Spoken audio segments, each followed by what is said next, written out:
पुरुष जेव्हा जिम्नॅशियमवर ॲडमिशन घेतात कन्व्हेन्शनल जिमवर, तेव्हा त्यांच्या डोक्यात दोन गोष्टी असतात की मला एकाच वेळेला मला वेट लॉसही करायचं आणि माझं बॉडी बिल्डिंग तेव्हाच होईल.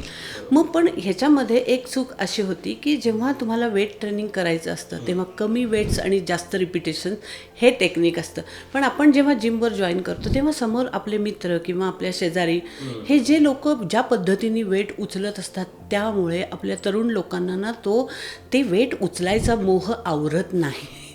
ही फॅक्ट आहे. आणि त्यामुळे खरं तर प्रॅक्टिकली मी असं सजेशन देईन की कुठल्याही जिमवर जॉईन केल्यानंतर तुम्ही पहिल्यांदा सरकम्फरन्स कमी करा किंवा गर्थ रिडक्शन करा.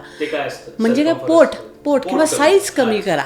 म्हणजे काय माहिती आहे का, तुम्ही कार्डिओ रेस्पिरेटरी एन्ड्युरन्स, मगाशी तुम्ही म्हणालात ना कार्डिओ, तर ज्याला दम श्वासाचे व्यायाम, की दम श्वास जर तुमचा वाढला म्हणजे कार्डिओ रेस्पिरेटरी एन्ड्युरन्स वाढला तर हार्टची स्थिती चांगली होते आणि मसल फ्लेक्झिबिलिटी होते.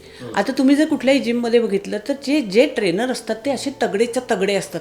ते फक्त तुम्हाला वेट 100 किलो वगैरे उचलून बायसेप ट्रायसेप मारायला देतात. पण ह्या लोकांना सांगितलं की तू जा रे 100 मीटर पळ, तर ते पळू शकत नाहीत.